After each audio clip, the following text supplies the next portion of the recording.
Bonsoir, bonsoir, bonsoir, bonsoir, bonsoir, bonsoir et merci à ceux qui ont déjà tapoté le live. Merci à tous ceux qui ont déjà tapoté le live. Merci. Merci, merci, merci de choisir donc micro ce soir. Merci de continuer de tapoter le live. Merci beaucoup. Merci pour ceux qui sont sur TikTok. Tapotez, partagez le live. Facebook, partagez le live. Likez le live, s'il vous plaît. Sécurisez ce live, je vous en prie. Voilà. Sécurisez le live, je vous en prie. Sécurisez le live, je vous en prie. Voilà.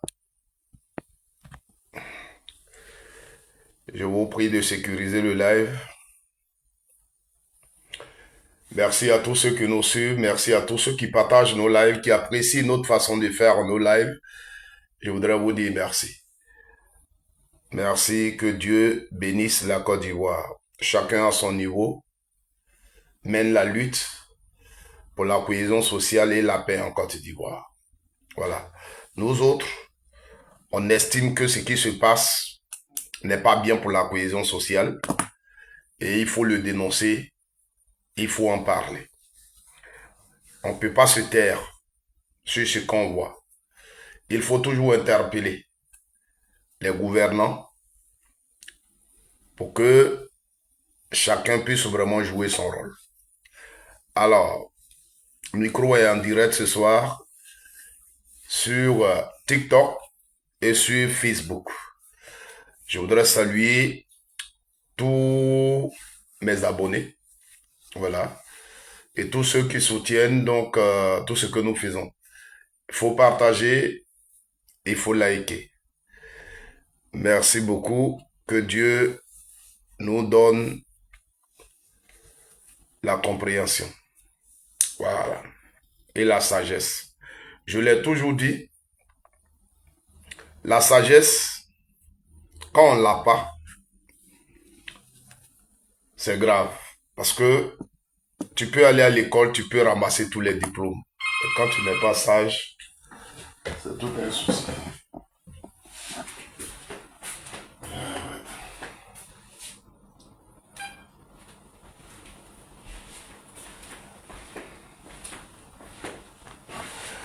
Quand tu n'es pas sage, c'est tout un souci. Alors, on ne cessera d'interpeller le président Alassane Ouattara et ses ministres. On ne cessera d'interpeller le RDA. Aujourd'hui, le RHDP. On parlera jusqu'à ce que on nous atteigne et qu'on ferme notre bouche. La Côte d'Ivoire est notre pays et on parlera. Voilà. Aujourd'hui, plus on avance, plus chacun a la parole et on parle et on s'écoute. Le problème, c'est que quand j'écoute le camp adverse, les raisons qui sont évoquées, personnellement, par moments, je suis choqué. Hier, pour ceux qui ont suivi mon live, j'ai fait exprès de discuter avec un frère, peut-être qui est là aujourd'hui encore, qui me suit. Une communauté est combattue en Côte d'Ivoire, est traitée de tous les noms, parce que cette communauté-là aime bien parler de son village ou de ses origines. Donc, le BT, puisque c'est de lui qu'il s'agit, on lui reproche, quand il est quelque part, il aime parler de son village, il aime demander à l'autre, tu viens de quel village? Et cela n'est pas une bonne chose, parce qu'en le faisant, c'est traiter les autres, c'est dire aux autres qu'on n'est plus ivoirien qu'eux. Et pour ça, on peut juste avoir une idée arrêtée sur le BT et commencer à le combattre. Voyez-vous, hier, j'ai fait ce débat-là ici à longueur de journée. J'ai dit, comment tu vas, Nia Hortense Dato, que Dieu te bénisse. Ayoka. Vous voyez, on peut juste... Excusez-moi, accordez-moi 2 minutes. Je parle avec la poupée de Jérusalem. Il faut goûter parce qu'il me semble que quelque chose manque. J'ai mis le sel, j'ai mis le piment et l'oignon. Il me semble. Il faut goûter un peu. Il faut goûter d'abord.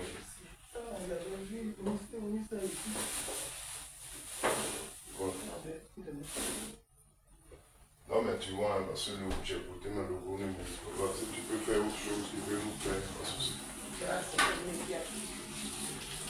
Non, mais j'ai voulu, puisque quand même, j'ai une personne. Ouais, 2 jours là.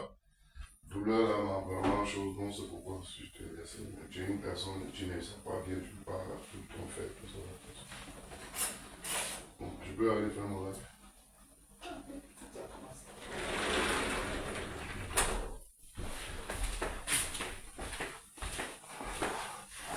Merci. Excusez-moi. Voilà, je suis revenu. Alors, donc, on peut juste en vouloir, pardon, un peu pour ça. Aujourd'hui,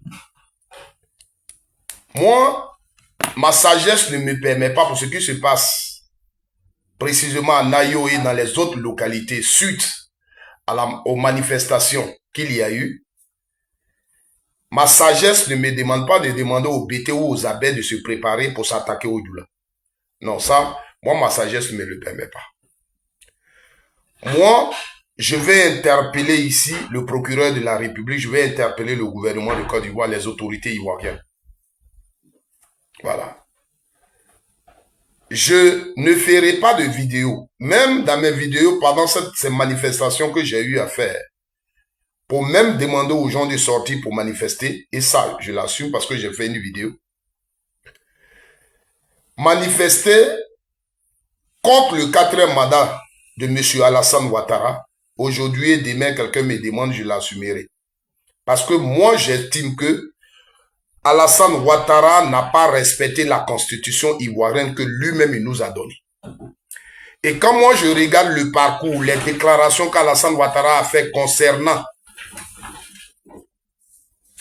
la candidature, moi qui suis ivoirien et il est mon président, je me sens trompé, je me sens trahi. Donc, pour tout ce que j'ai écouté jusqu'à aujourd'hui, Alassane dise qu'il fasse un 4e mandat. Pour moi, il n'est plus un président crédible. Il n'est plus un président dont on peut croire à ses paroles. Et une chose comme ça pour l'État, pour vraiment la cohésion sociale, c'est un problème. Ça seulement.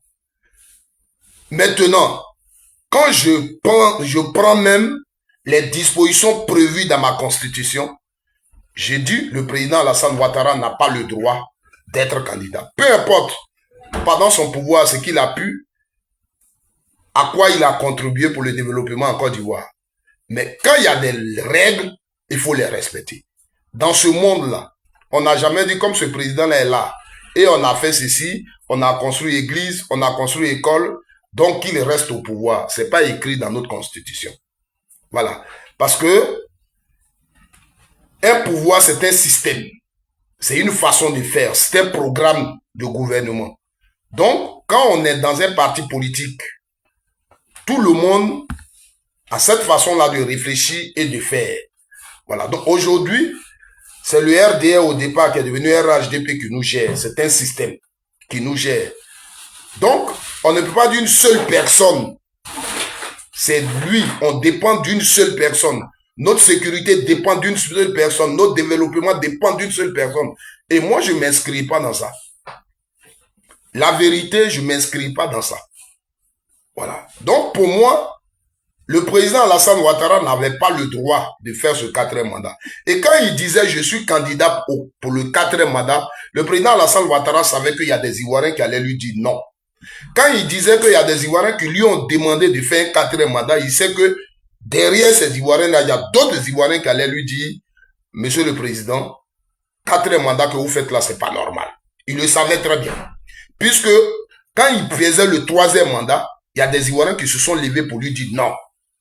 Et il sait très bien, s'il aime la Côte d'Ivoire, qu'il aime les Ivoiriens, il sait très bien qu'en ce moment-là, on a compté encore près d'une centaine de personnes qui ont perdu la vie. Donc, le président Alassane Ouattara aurait pris les dispositions pour dire je préserve la vie des Ivoiriens. C'est vrai, vous êtes avec moi, vous me demandez de continuer. Mais dans le pays, il y a d'autres, il y a l'opposition, il y a tout ça, et il y a quand même des lois qu'on s'est données.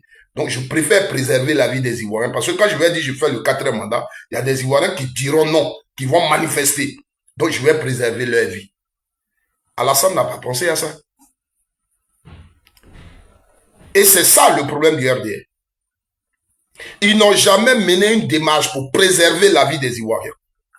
Et dans mes vidéos, je vous le dis toujours, le problème que j'ai avec le RDR, même quand tu les entends parler,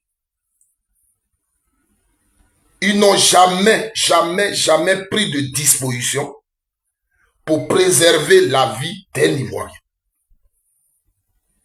Pour eux, il faut faire. Celui qui ne veut pas là, c'est celui-là qui est problème. Même si la loi ne le permet pas. Ils étaient à l'opposition, c'était la même chose. Au pouvoir, c'est la même chose. Je vous ai dit ici, je vous ai donné des exemples clairs ici. J'ai dit, quand le RDA était à l'opposition, en 1995, quand Bédié était au pouvoir, on dit Bédié a fait introduire un article dans le code électoral qui ne permet pas à Alassane Ouattara d'être candidat. Quand le RDR manifestait contre ça, il y avait eu le Front républicain qui était créé à ce moment. Le FPI a dit, comme on est en Front républicain avec eux, leurs revendications deviennent notre revendication. Donc le FPI s'est solidarisé avec le RDR pour faire une manifestation contre ce code-là, cet article-là. On est en 2000. Gbagbo Laurent, sa candidature est acceptée. Pour Alassane Ouattara, est rejetée. Le RDR perd quoi? Pourquoi le RDR ne dit pas, hier en 95, le FPI nous avait soutenu. Si aujourd'hui on a rejeté notre candidature, que eux on les a acceptés, on ne garde pas le pays, on préserve la paix dans ce pays, allons soutenir le FPI, allons soutenir Gbagbo Laurent. C'est que si hier c'était notre partenaire, s'il passe, il y a certaines choses qu'on peut demander et ça peut passer. Le RDR n'a pas pensé à ça. Le RDR a maintenu sa position. Alassane ou rien dans ce pays, on le sait. C'est pas nouveau. Peut-être les enfants qui sont nés après 2000, qui sont nés en 2018, ceux qui sont nés en 2010, c'est eux qui ne le savent pas. Mais le RDR a dit non et non. Même quand Gbagbo Laurent a été élu, le RDR n'a pas reconnu Gbagbo Laurent comme président de la République. Comme un président qui est sorti d'une élection. On est dans ce pays-là. Le RDR n'a jamais préservé la vie d'un Ivoirien. Ouattara n'a jamais préservé la vie d'un Ivoirien. Il faut aller. Celui qui est tombé est tombé.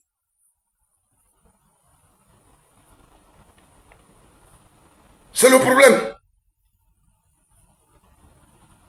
Vous comprenez? Donc, nous sommes tous des Ivoiriens. On sait ce qui se passe. Quand il y a une injustice, il faut dénoncer l'injustice. Ayons le courage de dénoncer l'injustice. Parce que nous voulons construire une nation.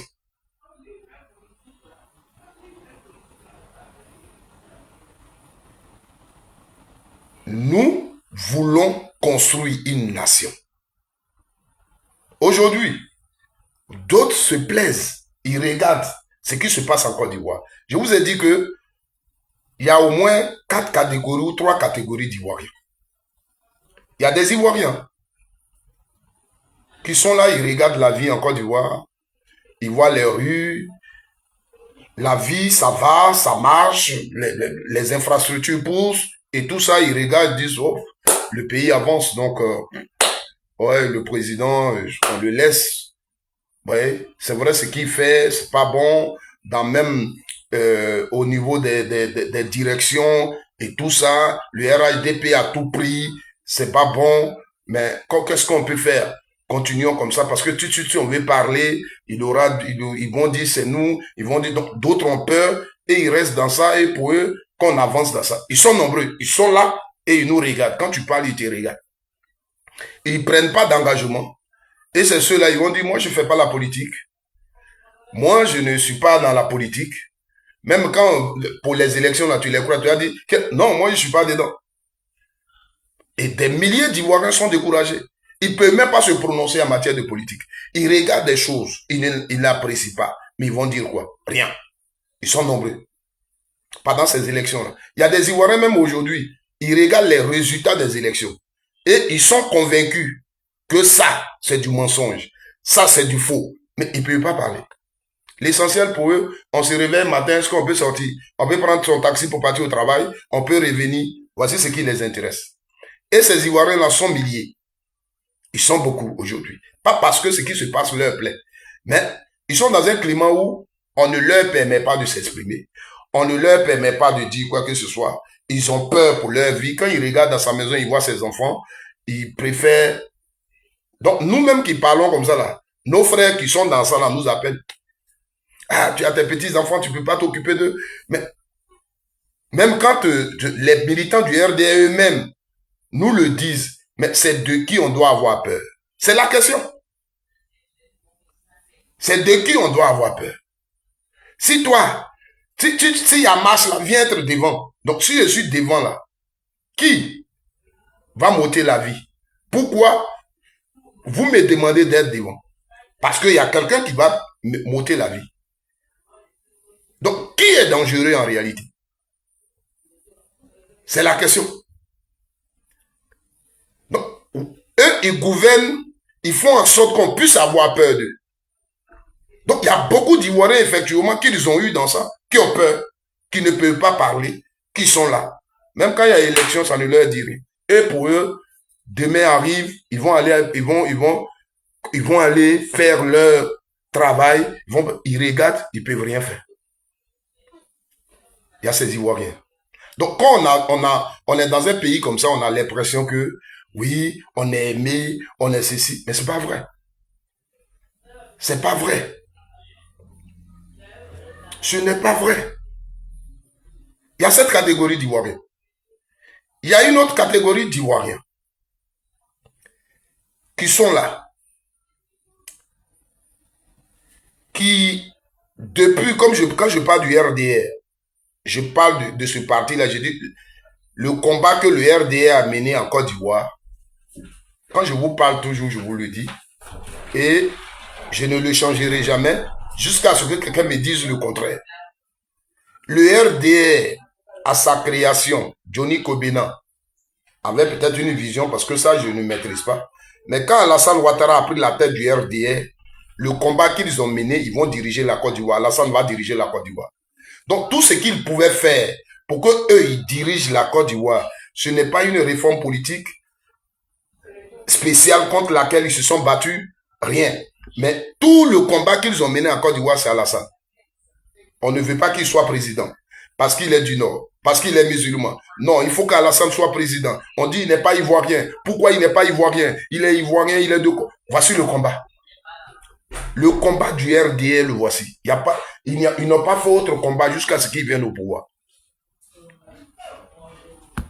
En Côte d'Ivoire, tu prends le PDCI RDA, on te dira le PDCI RDA s'est battu pour qu'on puisse avoir l'indépendance. Tu prends le FPI, on te dira le FPI s'est battu pour qu'on puisse avoir le multipartisme, la démocratie. Mais le RDR s'est battu pour une communauté, s'est battu pour une religion, s'est battu pour mettre un individu au pouvoir. Donc, ces Ivoiriens, on les a mis, qu'est-ce qu'on leur a mis dans la tête pour qu'ils puissent comprendre ce combat, pour qu'ils puissent s'approprier le combat? Cette communauté-là, on leur a dit, les autres ne vous aiment pas.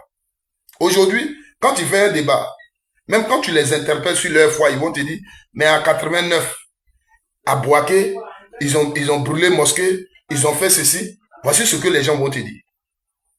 C'est-à-dire que ces gens-là, ils ne peuvent jamais te dire ce que eux ils ont fait. Là où ils ont marché sur un autre Ivoirien, ils ne peuvent jamais te le dire. Là où, peut-être par leur colère, frustration, ils sont allés marcher sur un Ivoirien.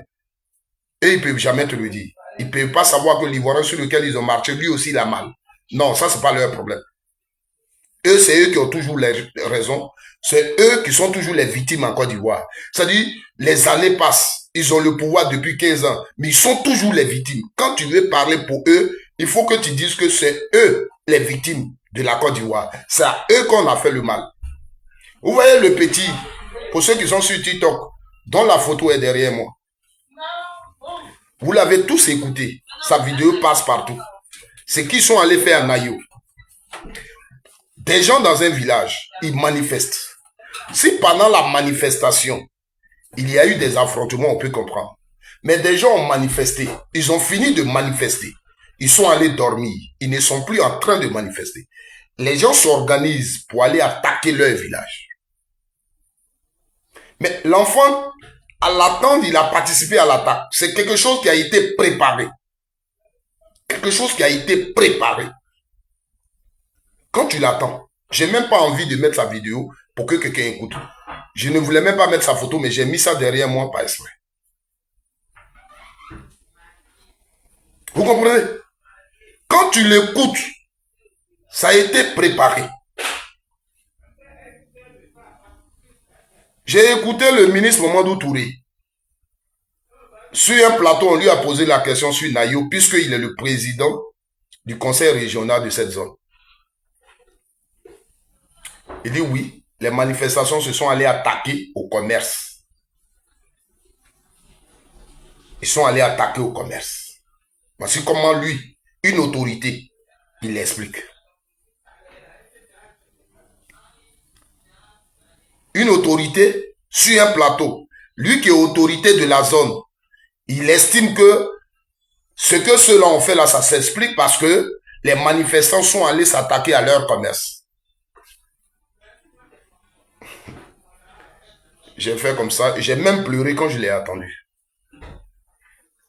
Parce que quand on est une autorité, on sait, pendant des manifestations, ce qui se passe. Même si on estimait que les manifestants se sont attaqués au commerce d'autres personnes, est-ce que la raison, c'est d'aller ôter la vie à quelqu'un pour ça?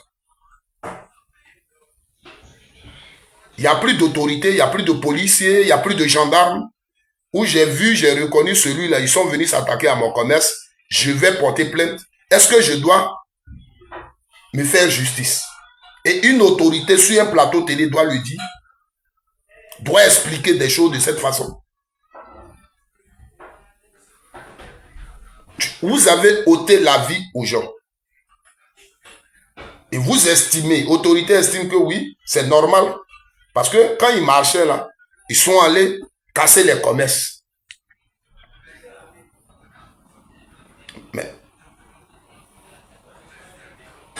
je n'arrive pas à comprendre.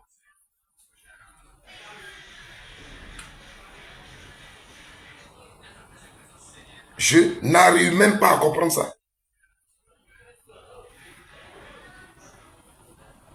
Parce qu'on a cassé des commerces pendant une manifestation. Qu'il faut aller brûler les gens vifs. Parce qu'on a cassé commerce. Voici l'explication que Mamadou Touré donne. Et toi, tu es un Ivoirien, que tu t'appelles Koné, tu t'appelles Adama, tu t'appelles Amidou, tu t'appelles quoi? Devant une telle situation, tu trouves que c'est normal. Or, hier, quand tu étais RDR et que tu étais à l'opposition, tu as fait ce genre de manifestation là aussi. Et quand tu faisais ce genre de manifestation et que un d'entre vous tombait, c'est celui qui était au pouvoir là qui était le responsable. C'est lui qui avait ôté la vie à celui qui est tombé.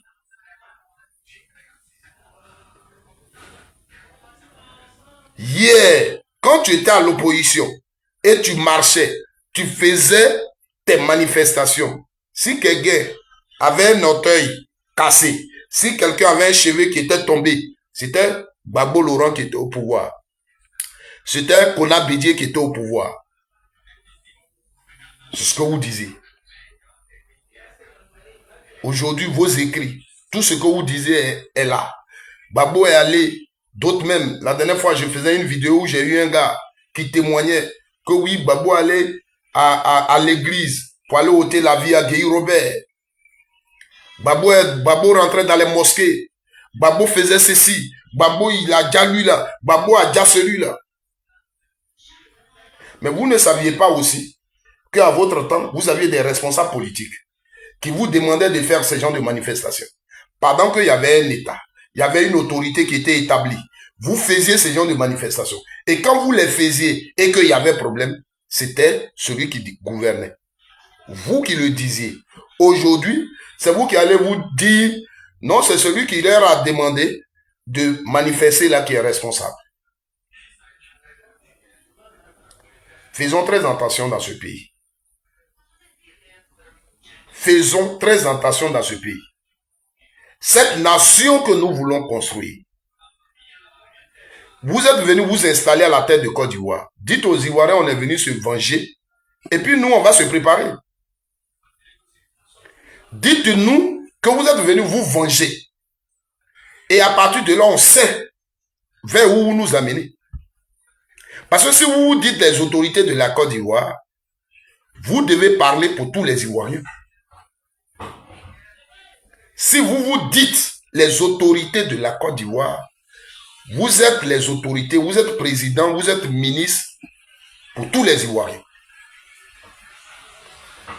Mais si vous savez que hier à l'opposition, vous pensez qu'on vous a fait subir les choses, donc aujourd'hui vous avez le pouvoir pendant 15 ans et que vous voulez nous faire payer ça, mais dites-nous. Et puis on va venir se soumettre, ce que vous voulez de nous, vous allez le faire. Ce n'est pas la peine d'organiser les élections, ce n'est pas la peine de faire semblant. Dites-nous, c'est vous, partout en Côte d'Ivoire, c'est vous. Donc vous nous dites, on n'organise pas d'élection. Ouattara là, il est le roi. Nous là, ce qu'on veut que vous fassiez là, vous le fassiez. Celui qui ne veut pas faire ça, on le met en prison. Et puis on se soumet. On sait qu'on est dans un pays où il y a la dictature. On sait qu'on est dans un royaume. Et à partir de là, on va faire ce qu'on veut. Mais tant qu'on nous dit que la Côte d'Ivoire, c'est un pays démocratique, nous allons vous interpeller sur les règles démocratiques. Si vous nous dites que nous sommes dans un pays démocratique, on vous interpelle sur les règles démocratiques.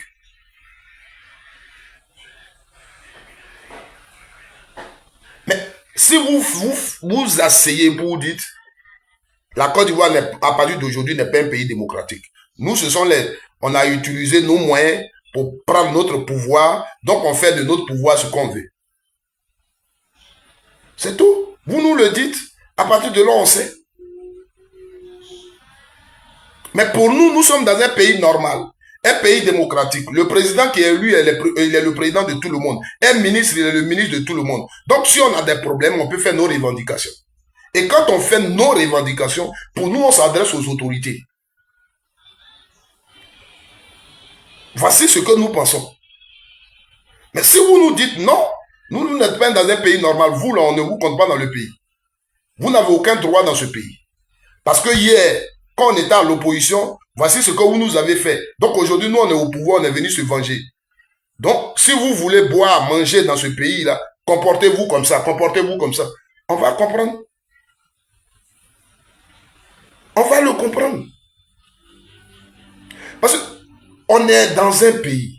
Regardez même c'est-à-dire, tout ce que vous faites, ça fait rire en fait. Moi, quand je vois par exemple les résultats de votre élection, ça me fait rire. Quelle histoire de 50,10%. 50,10%. Pour dire quoi? Pour dire que sur la liste électorale, plus de la moitié sont allés voter. C'est-à-dire, l'esprit que vous voulez donner aux gens, c'est ça. C'est-à-dire, vous êtes toujours dans les... C'est un problème. C'est honteux, en fait. Et c'est ce que je vous disais tout à l'heure. Les Ivoiriens voient tout ça, mais ils ne peuvent pas parler. Parce que vous faites en sorte qu'ils aient peur. Aujourd'hui, regardez, Vous pouvez venir. Même aujourd'hui, quand je lis, tu lis les commentaires. Parce que je m'appelle Koné, parce que je m'appelle Daouda, parce que je m'appelle Soulé, parce que je m'appelle Sissé, et je suis RDR, je peux me permettre de dire tout ce que je veux.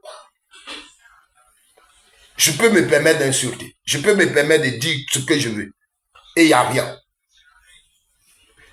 Regardez l'enfant, ce qu'il a dit. Mais aujourd'hui, ça fait combien de temps sa vidéo traîne sur les réseaux sociaux? Qu'est-ce que les autorités de Côte d'Ivoire ont dit? Rien.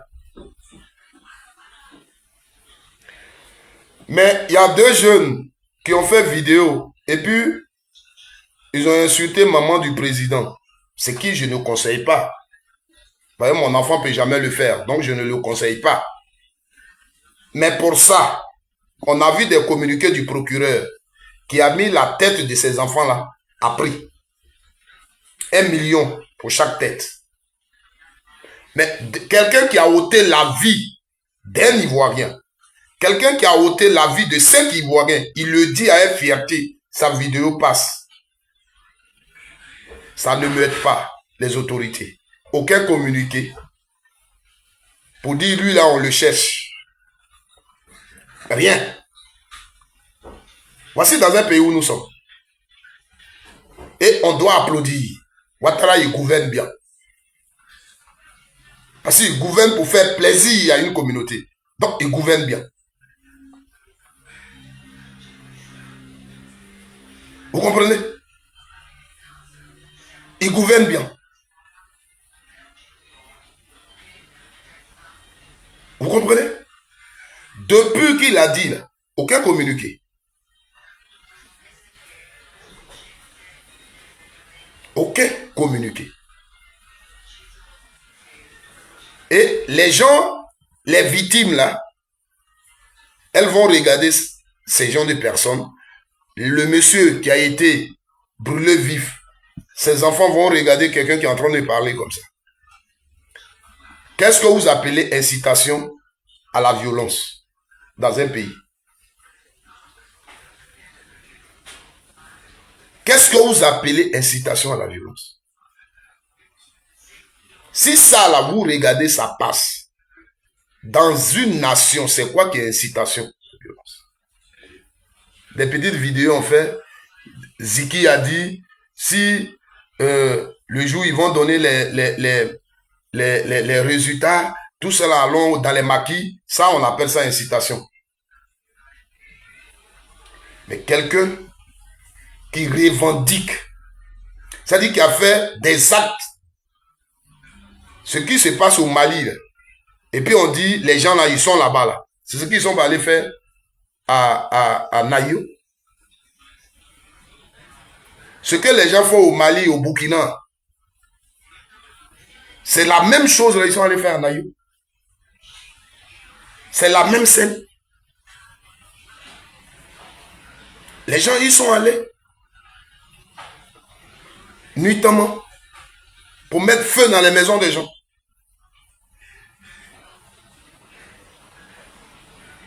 Qu'est-ce qui se fait au Burkina et au Mali? C'est la même chose. Donc peut-être, effectivement, ce qu'on vous reproche, vous vivez avec les gens ici. Comme on le dit, c'est d'ici, ils vont pour attaquer. Donc nous, on vit ici avec eux.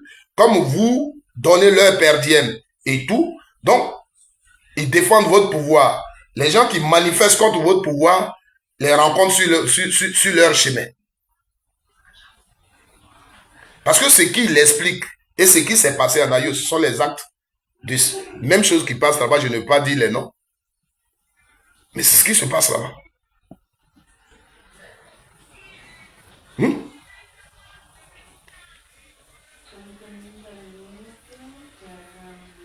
Moi, je dis, quand dans le monde, quelqu'un t'a dit bonjour, et sa façon de dire bonjour, là, tu n'as pas apprécié, et que tu sais que ça t'a fait mal, toi, en retour, tu ne dis pas bonjour de la même façon. Parce que si toi, tu dis bonjour de la même façon, c'est toi qui cherches par là maintenant. Gbagbo, vous l'avez combattu, vous lui avez reproché beaucoup de choses. Vous ne pouvez pas venir prendre le pouvoir. vouloir diriger les Ivoiriens et vous allez faire ce que vous reprochez à Gbagbo. Je vous dis toujours, vous n'avez pas combattu Gbagbo Laurent parce qu'il gouvernait mal les Ivoiriens. Parce que les Ivoiriens avaient faim sous sa gouvernance. Parce qu'il payait mal les Ivoiriens. Non, vous n'avez pas combattu Gbagbo Laurent pour ça. Vous avez combattu Gbagbo Laurent parce que vous disiez que dans votre pays, vous êtes dedans et on vous traite d'étrangers. Voici le point fort sur lequel vous avez joué. Or, dans ce pays-là, en Côte d'Ivoire, le contrôle dont vous parlez, là, vous vous souvenez de la chanson d'Alpha Blondy, Opération coup des poings. Depuis 1982, cette chanson est sortie. Les policiers raflaient. Sous Bédier, dans les années 94, 95, on raflait les Ivoiriens. Et parmi vous, beaucoup ont des témoignages de rafles qu'ils ont vécu pendant ces années. Gbagbo, on ne pensait même pas qu'il pouvait venir au pouvoir. Des gens qui ont dirigé votre rébellion, là, ils étaient déjà en exil avant que Gbagbo ne prenne le pouvoir. Gbagbo Laurent a pris le pouvoir, il n'a pas eu de problème de militaire en Côte d'Ivoire. Parce que le problème de militaire que vous avez utilisé en 1999 pour pouvoir faire le coup d'État, vous avez dirigé, les militaires ont dirigé la Côte d'Ivoire 1 an. Problème pour lequel ils ont pris les armes là. Ça devait être la première des choses à régler. Donc quand Gbagbo prend le pouvoir, il n'a pas un problème avec les militaires. Pour que les gens se lèvent pour dire, c'est un problème de militaire ceci. Gbagbo, vous ne l'avez pas combattu pour l'intérêt des Ivoiriens. Vous n'avez pas combattu Gbagbo Laurent pour les intérêts des Ivoiriens. C'est-à-dire un parti politique qui se bat contre des réformes politiques pour la nation, pour tout le monde, pour dire, voilà, regardez ce qu'il fait, voilà comment il gouverne, voilà, voilà. Mais vous avez combattu Gbagbo Laurent pour vos intérêts personnels. Et aujourd'hui, vous ne l'assumez pas. Vous n'êtes pas responsable de quelque chose dans tout ce qui arrive en Côte d'Ivoire.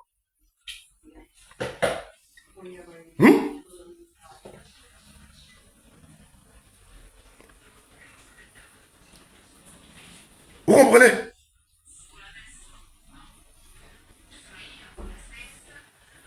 Vous ne vous posez pas de questions. On est dans une république. Beaucoup de choses s'est passé en Côte d'Ivoire. Mais jamais vous êtes arrêté pour dire, dans ce qui s'est passé dans notre pays, voici notre part de responsabilité. Voici notre part de responsabilité. Nous aussi, on est responsable de ça. Mais quand vous vous asseyez, vous parlez, tout est là. Tout sont les autres. Vous avez eu quelqu'un en Côte d'Ivoire qu'on appelle Gbagbo. Il est mort. Ce qu'il a fait, ce qu'il n'a pas fait, même il n'était pas encore chose, c'est lui. Oh, il a pris une loi spécialement contre Ouattara. La loi dont il parle là, c'est la Constitution. Hier, je parlais avec un frère ici. Pendant qu'il faisait mon développement, il dit, je vais te faire écouter une vidéo. Il allait mettre une vidéo de Gbagbo. Où il parlait au forum. Où il a dit, oui, cet article-là, c'est fait pour Ouattara. C'est fait pour le problème que Ouattara a, pour régler le problème de Ouattara. Gbagbo a dit ça, c'est fini. Gbagbo a dit que l'article, on a prévu ça pour Ouattara. Et d'abord, le problème, ce qui est paradoxal, c'est que vous ne reconnaissez pas que Ouattara a ce problème-là. Voici le problème. Vous ne reconnaissez pas que ce problème pour lequel l'article est prévu, là, Ouattara a le problème. Vous comprenez? Vous ne le reconnaissez pas. Donc, quand quelqu'un dit c'est prévu pour Ouattara, et que vous-même vous dites ils ont prévu un article pour lui, ça veut dire qu'il a le problème. Mais, avançons pour dire, quand Gbagbo Laurent lui dit, ce n'est pas la personne de Ouattara qu'il vise, mais c'est le problème. Parce qu'il poursuit. Il a parlé de 3 personnalités. Il a parlé de Ouattara, de Bédier et du président Félix Houphouët-Boigny, le père de la nation. Donc pour Ouattara, il a parlé du fait que un individu qui s'est déjà prévalu d'une autre nationalité et qui a servi à un poste dans un autre pays ne peut pas être président à Côte d'Ivoire. Donc, pour régler ce problème, les Ivoiriens ont décidé de prévoir cet article. Donc, Ouattara a le même problème, c'est pour régler ce problème. Ça, c'est Ouattara. Il va encore prendre le cas du président Bédié. Il dit c'est pour régler le problème de Bédié qu'on a prévu l'article qui dit que l'article 11 de la Constitution avant prévoyait que quand le président décède, le vice-président est président de la République. Mais cet article-là lui donnait un pouvoir, le pouvoir absolu. Mais dans la nouvelle constitution, il est président, mais il n'a pas tout le pouvoir. Il assume une transition, une transition et il a quelques temps pour organiser les élections. Donc c'est pour Bédié que cet article a été mis dans la constitution. Le troisième, pour régler le problème du père de la nation, Félix Houphouët-Boigny. On a prévu, 1, la limitation du mandat. 2, la limitation de l'âge dans la Constitution. Voici les 3 choses que Gbagbo Laurent a expliquées. Mais vous avez récupéré la partie qui vous arrange. Et aujourd'hui, votre vengeance, dès que vous prenez la parole, c'est sur ça que vous allez venir. Pour ce problème de Gbagbo Laurent, or, quand tu regardes aujourd'hui la disposition sur laquelle vous vous basez pour dire que Gbagbo Laurent est condamné à 20 ans, donc son nom peut pas être sur la liste électorale, quand tu regardes, c'est bien vous qui avez pris une disposition spéciale pour Gbagbo Laurent. Mais les Ivoiriens ne peuvent pas parler. C'est bien vous qui prenez ici une disposition spéciale pour caler quelqu'un. Et vous appelez ça une décision de justice. Entre décision de justice et la Constitution, qu'est-ce qu'ils prennent? Quelqu'un qui est bloqué par une Constitution et quelqu'un qui est bloqué par une décision de justice. La décision de justice, le juge, on peut l'appeler la nuit et puis prendre une décision. Or, la Constitution passe par un référendum, par un vote. Vous comprenez? Donc ici, vous prenez une décision spéciale pour bloquer Gbagbo Laurent. Pourquoi? Parce que à Côte d'Ivoire, le président de la République, voulant la réconciliation, a bien voulu signer une loi d'amnistie. Et quand on parle de loi d'amnistie, ça concerne les faits qui se sont produits dans le pays. Quand on parle d'une loi d'amnistie, ça concerne les faits. Alors, en Côte d'Ivoire, il y a eu braquage de BCA. Des gens ont estimé que ce n'était pas normal. Ils n'avaient pas le droit d'aller prendre l'argent à la BCAO. Et ils ont pris l'argent. Donc, c'est pas normal. Ils sont allés à la justice, on les a condamnés, chacun 20 ans de prison. Ils étaient 4. Le président de la République dit, au nom de la réconciliation, on va signer une loi d'amnistie pour les amnistier. Seulement que sur les 4, on va prendre 3 et l'autre va rester. Donc, à partir de là, ça devient quelque chose de spécial pour quelqu'un, à lui seul. Donc, c'est vous qui avez en réalité pris une disposition spéciale pour Gbagbo Laurent, pour ne pas qu'il soit candidat, pour ne pas qu'il participe aux élections. Mais ça, vous ne pouvez pas l'expliquer comme ça. Quand vous êtes sur les plateaux, non, c'est pour le président Alassane Ouattara que des dispositions spéciales ont été prises. C'est lui qui a subi une injustice. Mais ce que vous faites ici, c'est une injustice. Gbagbo Laurent n'a jamais pris une décision. Ouattara, là, c'est ce que je vous dis toujours. Si Gbagbo Laurent voulait coller une décision de justice à Ouattara, il l'aurait fait. Ce ne sont pas des arguments qui manquaient. C'est lui qui était au pouvoir. La seule vidéo, c'est ce qu'il a répété hier dans son truc, dans son interview qu'il a accordé à Alain Foucault. La seule vidéo de Kone Zakaria condamne Alassane Ouattara. La seule vidéo de Kone Zakaria, peu importe ce que vous allez dire, ça condamne Alassane Ouattara. Sur la vidéo, ce n'est pas Kone Zakaria seul qui parle. Mais Kone Zakaria fait même intervenir une femme qui vient sur le podium et témoigne qu'effectivement j'ai parlé avec lui et il a confirmé. Aujourd'hui, vous êtes en train de dire non, il a dit ça pour qu'on puisse avoir les pro-Ouattara qui étaient dans la zone. Des conneries. Ce que vous dites là, quand vous le dites comme ça, tous les Ivoiriens doivent vous applaudir, vous dites la vérité. Quand nous on explique pour nous notre disposition, vous ne comprenez pas, mais pour vous là, nous on doit comprendre, on doit vous applaudir.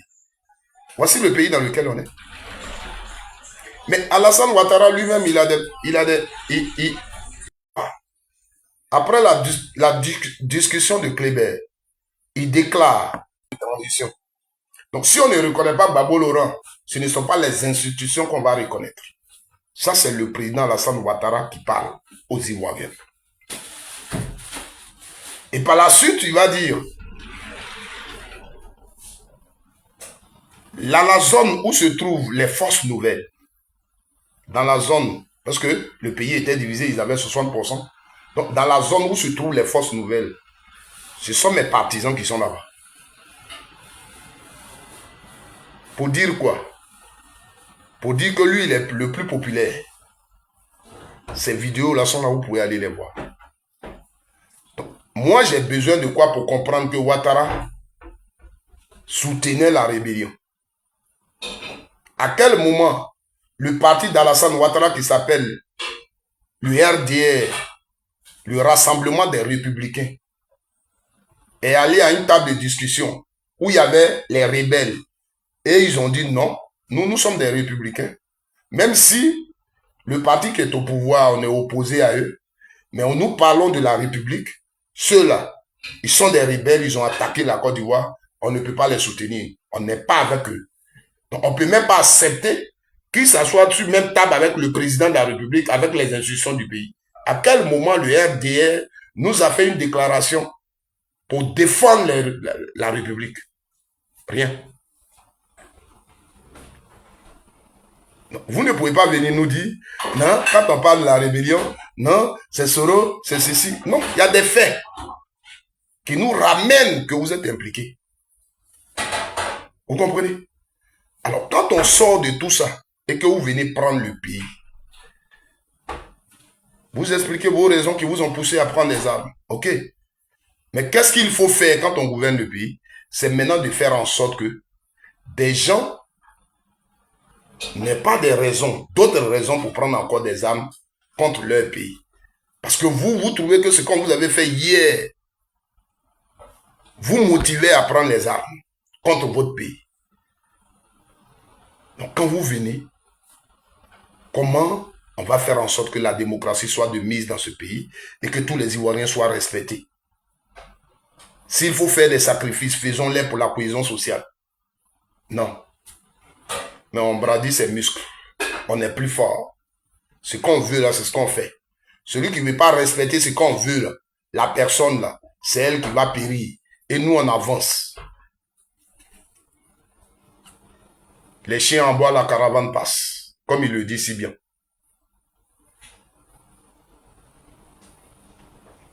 Donc toi qui veux te mettre devant la caravane marche sur toi. Et la caravane continue.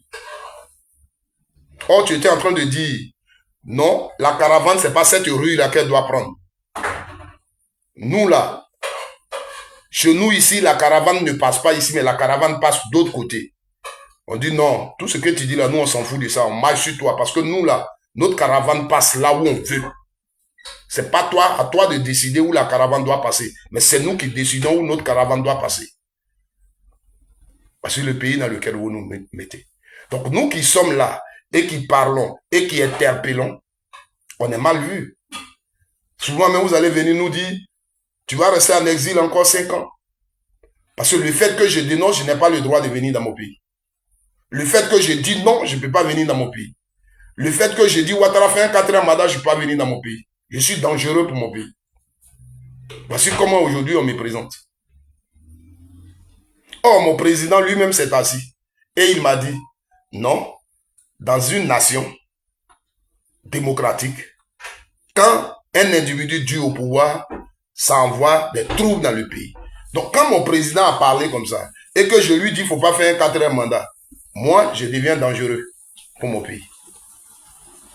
Mon président s'est assis et puis il a dit, je vais doter de la Côte d'Ivoire d'une nouvelle constitution, une 3e république. Mais attendez, ce n'est pas pour chercher à briguer un 3e mandat. Les dispositions qui sont prévues dans l'autre constitution concernant les mandats seront respectées. Quand moi, mon président m'a dit ça, et qu'après je constate qu'il cherche vraiment à briguer un 3e mandat, et jusqu'à un 4e, et je lui dis non, c'est moi qui suis dangereux dans mon pays. C'est moi qui suis dangereux. C'est moi qu'il faut chasser. C'est moi qu'il faut emprisonner. C'est moi qu'il faut incendier vivant.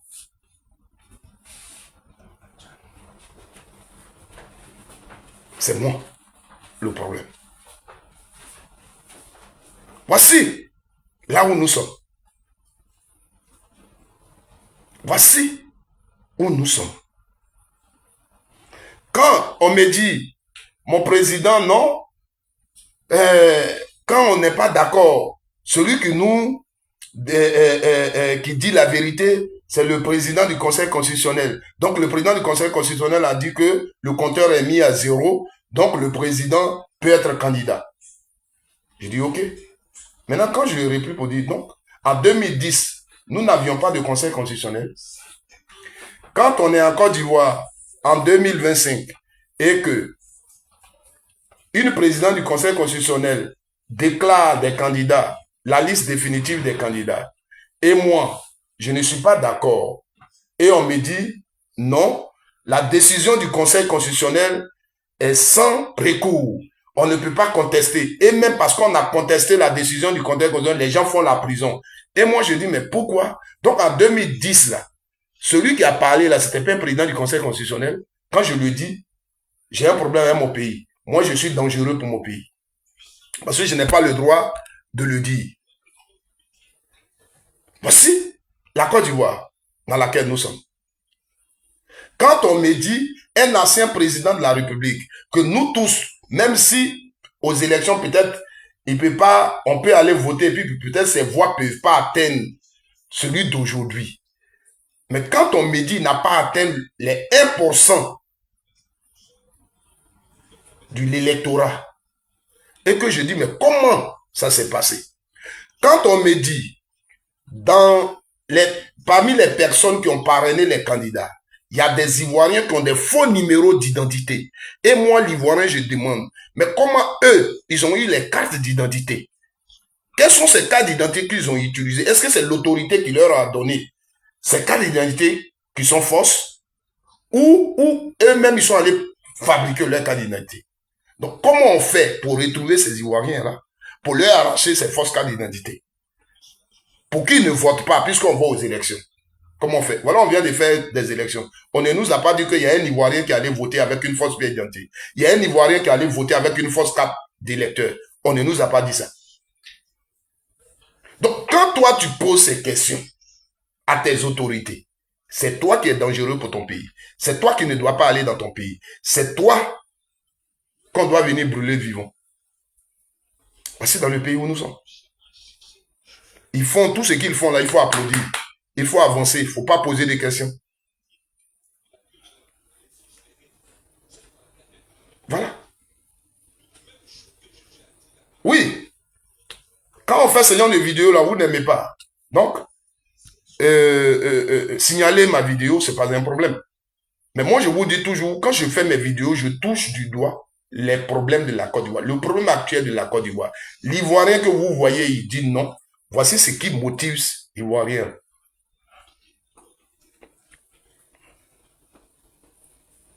Voici ce qui motive l'Ivoirien. Il n'y a pas autre raison.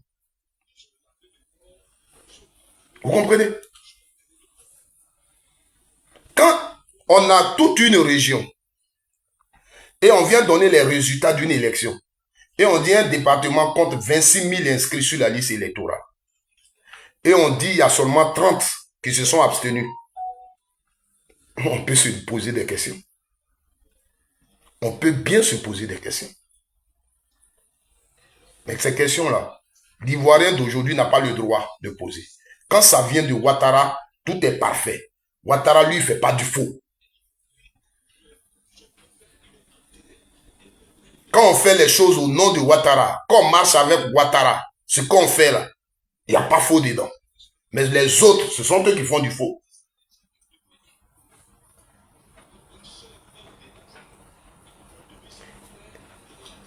Des résultats d'une élection présidentielle, quelqu'un qui est censé nous donner les résultats vient avec des erreurs de mathématiques, de CP1, et il nous donne les résultats. Et chaque année, c'est comme ça. Et l'Ivoirien ne peut pas se demander, mais qu'est-ce qui se passe? Comment ils font leurs calculs? Comment ils ont les éléments pour qu'ils puissent se tromper dessus? Oui. Avant une élection, un média publie des résultats d'une élection présidentielle.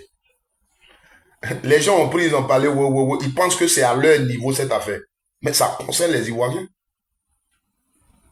Voici des affaires qui sont graves, très graves, pour lesquelles l'Ivoirien doit être impliqué. Parce que c'est son vote. Un jour, je répondais à ma grande sœur Annie Thierry, après les élections municipales, qui accusait l'honorable Michel Gbagbo d'avoir vendu les voix de son vote à Bitogo. Bon, je ne sais pas comment c'est possible, mais elle avait dit. Et je lui disais que ce qu'elle dit était très grave parce que les militants du PPACI pouvaient la poursuivre. Parce que les voix n'appartiennent pas à Michel Gbagbo. Les voix appartiennent au parti politique dans lequel milite Michel Gbagbo et qui a dit à Michel Gbagbo d'être candidat. Donc, c'est nous, les militants du PPACI, qui pouvions porter plainte contre Annie Thierry pour ce qu'elle a déclaré. Parce que c'est très dangereux ce genre de déclaration. Quelqu'un allait pour... C'est-à-dire, elle ne nous soutenait pas, mais elle nous dit qu'on a gagné. Mais nos voix, là, Michel Gbagbo a donné ses exprès à son adversaire. Voici ce qu'elle nous dit. Dans une vidéo. Et je l'avais interpellé. Vous comprenez? Donc, la Côte d'Ivoire dans laquelle on vit, la voici. Donc, quand vous voyez certains Ivoiriens qui sont sûrs que Ouattara ne peut pas faire le 4e mandat, ce n'est pas parce qu'ils ont d'autres moyens, mais c'est parce qu'ils se disent qu'en face, vous êtes dans le faux. Et le faux dans lequel vous êtes, on n'a même pas besoin de preuves parce que vous nous le démontrez A plus B. C'est ça. C'est-à-dire, vous n'avez pas peur. Vous pensez que vous avez tout barricadé, donc vous pouvez faire ce que vous voulez. Donc, vous n'avez même pas peur. Parce que quelqu'un comme Mamadou Touré, ce que je viens de vous dire qu'il a dit, si Mamadou Touré avait peur, il n'aurait pas dit ça. Parce qu'il sait que dans cette localité, il est une autorité là-bas. C'est lui qui est en quelque sorte le premier responsable là-bas. Donc, il y a des problèmes là-bas. Il ne peut même pas prendre parti pris. Il a dit une chose, son introduction sur la question, il dit, cette affaire est dans la main des autorités compétentes, donc on l'a su, et il s'arrête là.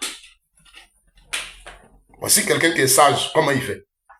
Mais il va poursuivre pour dire, non, ils se sont attaqués au commerce. Ça veut dire qu'il justifie l'acte que les autres ont posé. Parce qu'on s'est attaqué à leur commerce. Donc ce qu'ils ont fait là, c'est bon. Quand on est arrivé à un niveau de dire qu'on est supérieur, personne ne peut contre nous, c'est comme ça on parle. Parce que ceux-là qu'on a méprisés là, lui, il n'a pas besoin d'eux pour son pouvoir. En réalité. Et c'est ça le problème.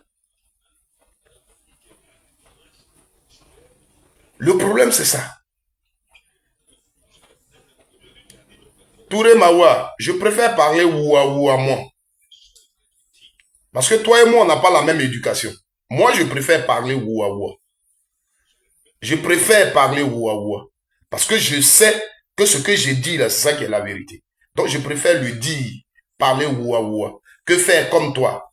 Aller nuitamment incendier les gens, comme toi. Je ne peux pas le faire. Mes parents ne m'ont pas appris ça. Donc, je préfère parler ouaoua. Je préfère ça. Et mon parler là, ça va te déranger. Mon parler là, ça va faire que tu vas mal marcher. Mon parler là va faire que tu vas mal dormir. Voilà, je préfère parler comme ça. Je préfère que tu viennes me dire ce que je dis n'est pas vrai.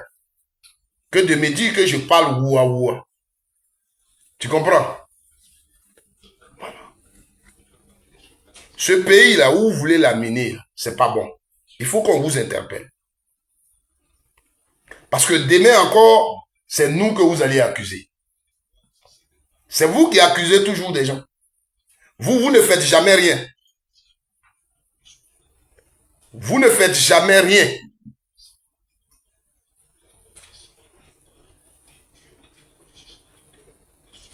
Vous ne faites jamais rien.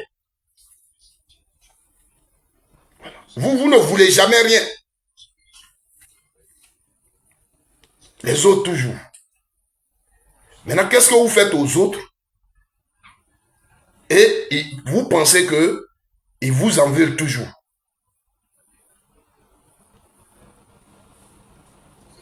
Vous pouvez venir insulter les bêtés comme vous voulez.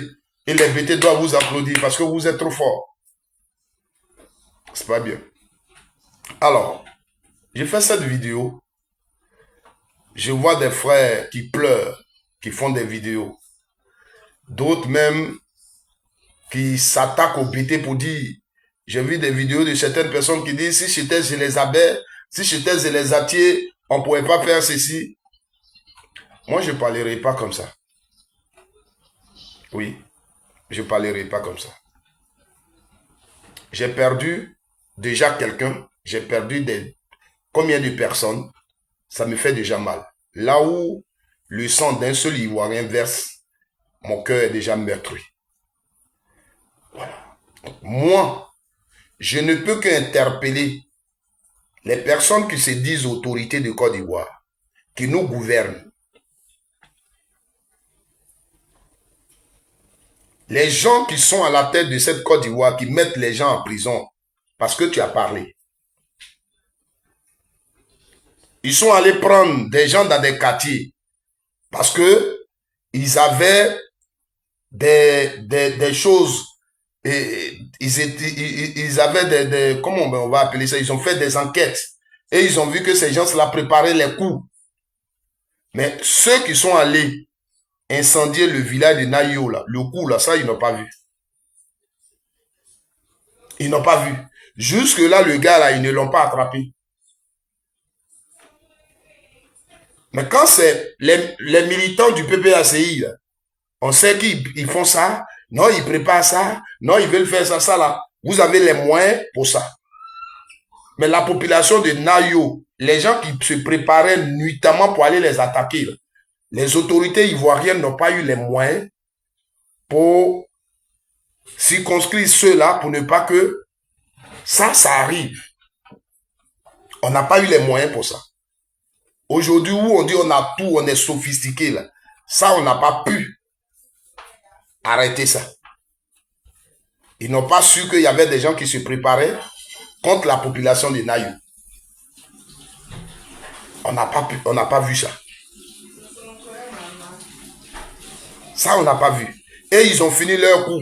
Et ils sont partis. Et jusque-là, il n'y a pas d'enquête. Jusque-là, on ne les a pas arrêtés. Rien. Et le gars, il s'assoit. Et il fait sa vidéo à l'aise. Et il se tape la poitrine pour ce qu'il a fait. Il est fier de ça. Quand il a parlé dans sa vidéo, en aucun cas, il a dit qu'on allait s'attaquer à leur commerce. Il a dit en 2020, les mêmes choses étaient passées. Son oncle, ils avaient ôté la vie à son oncle là-bas. Donc, ils sont allés venger son oncle. C'est ce qu'il a dit. C'est ce qu'il a dit. Contrairement à ce que vous vous dites. Lui qui était sur le terrain et qui parle, il dit, c'est son oncle qui sont allés venger. Parce qu'en 2020, il estime que dans les mêmes conditions, on avait ôté la vie à son oncle. Donc, ils sont allés venger son oncle. Voilà ce qu'il nous a dit. Il est à l'aise, il parle. Tout ce qu'on a comme sophistiqué, comme matériel, comme tout pour sécuriser la Côte d'Ivoire, lui, il a fait ça et il est à l'aise. Et on nous dit, la Côte d'Ivoire est sécurisée. La Côte d'Ivoire, on ne peut plus rien faire, on ne peut plus s'attaquer à la vie des gens. Donc, c'est pour qui la Côte d'Ivoire est sécurisée? La Côte d'Ivoire est sécurisée pour une communauté, pour votre pouvoir seulement, et les Ivoiriens, on va les attaquer, on va faire de ce qu'on veut. Même le manifestant, l'autorité de Côte d'Ivoire a le droit de le sécuriser. Le manifestant, quelqu'un qui manifeste sans armes, on n'a pas le droit de tirer sur lui.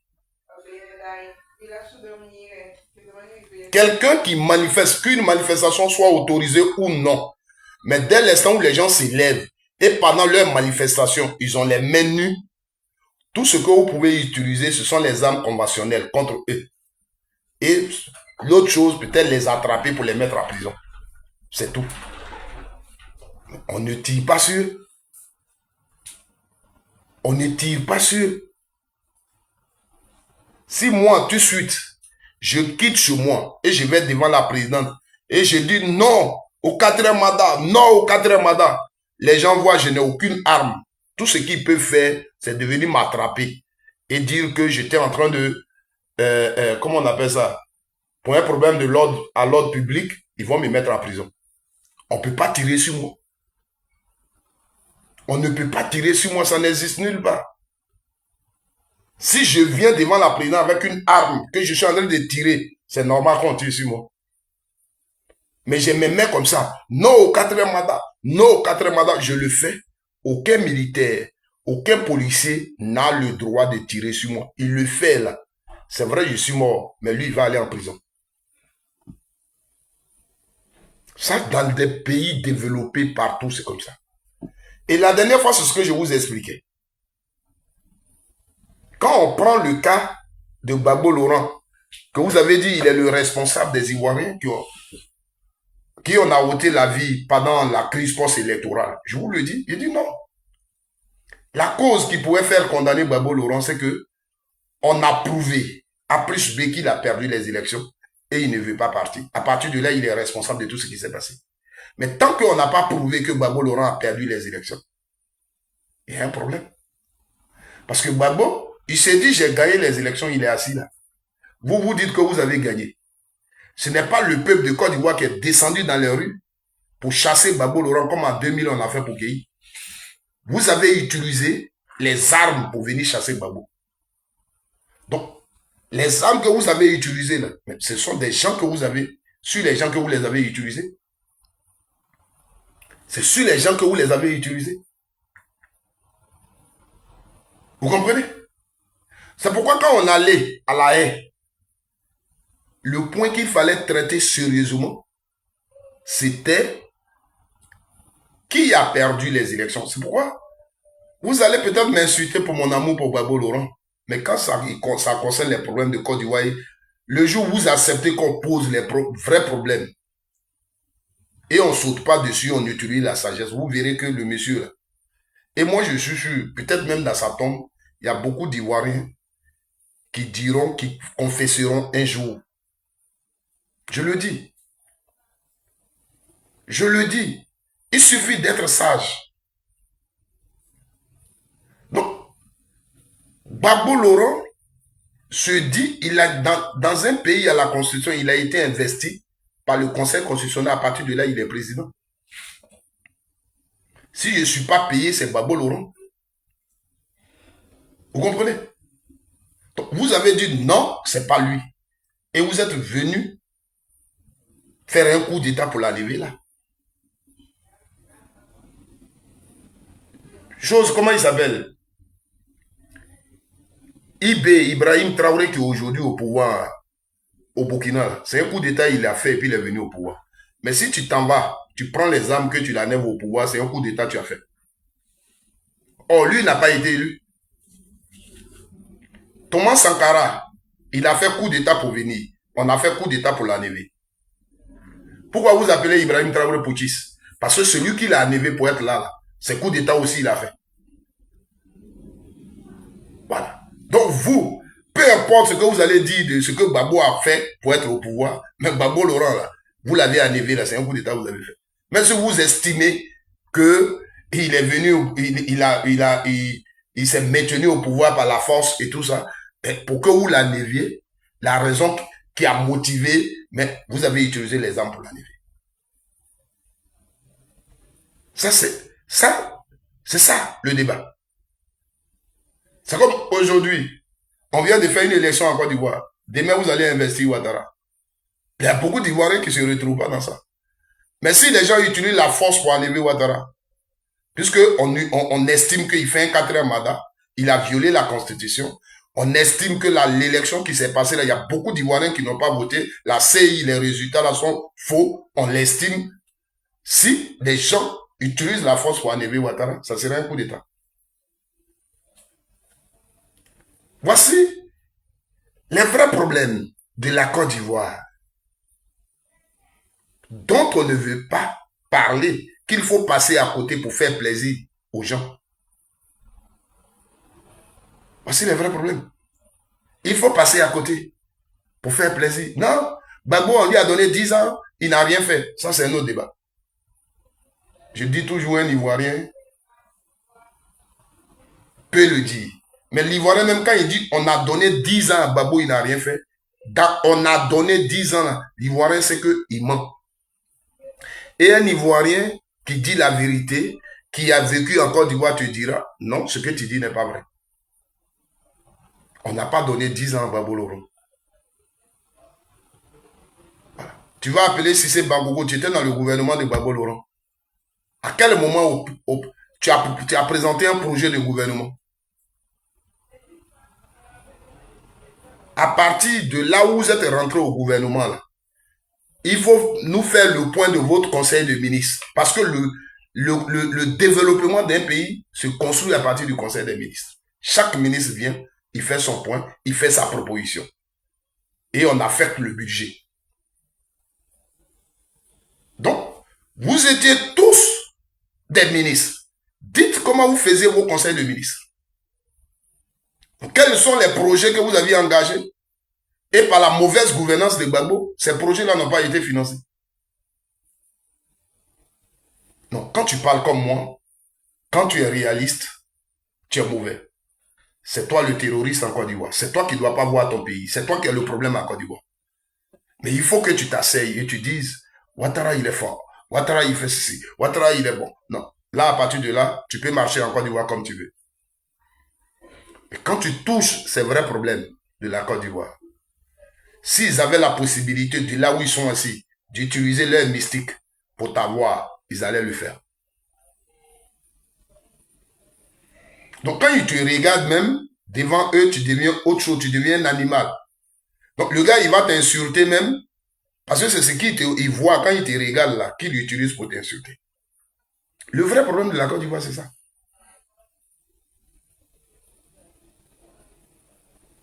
Vous n'avez jamais reconnu que vous avez marché sur l'orteil d'un Ivoirien. Et l'orteil, là, lui a fait mal. Vous n'avez jamais reconnu ça. Parce que vous étiez en colère. Parce qu'on vous marginalisait dans votre pays. Parce qu'on vous contrôlait dans les voitures. Parce qu'on vous avait dit de ne pas porter boubou. Parce que quand Babou est venu, là, il a pris des décrets. Il dit plus de mosquées en Côte d'Ivoire. Casser toutes les mosquées. Plus de musulmans en Côte d'Ivoire. Personne ne va à la Mecque ici maintenant. On s'élève plus de tabaski ici. Dans mon pays, je ne veux plus de musulmans. Le nord, allez, les policiers, les gendarmes, les militaires, allez au nord. Allez, chassez-moi tous les parents là-bas. Brûlez les maisons. Voici l'acte que Gbagbo Laurent a posé. Il a trop fait du mal aux nordistes. Quand il est arrivé dans les administrations, il a chassé tous les nordistes. Quand toi, tu t'appelles Koné, tu t'appelles Konaté, tu t'appelles Seydou, tu t'appelles tant. Si tu étais insisteur, tu étais professeur, tu étais directeur général, tu étais technicien, Gbagbo dit non, chassez tous ceux. eux, ils ne sont pas ivoiriens, qu'ils partent chez eux. Parce que quand je vous écoute, c'est seulement ça. Si un président l'a fait, qu'il peut mériter tout ce que vous dites. On est tous en Côte d'Ivoire ici. Voilà, nous-mêmes, pendant les fêtes de Tabaski, on se mettait en boubou pour aller manger chez nos amis. On est resté dans les quartiers ensemble, on a joué ballon ensemble, on a fait tout ensemble sous Gbagbo Laurent ici.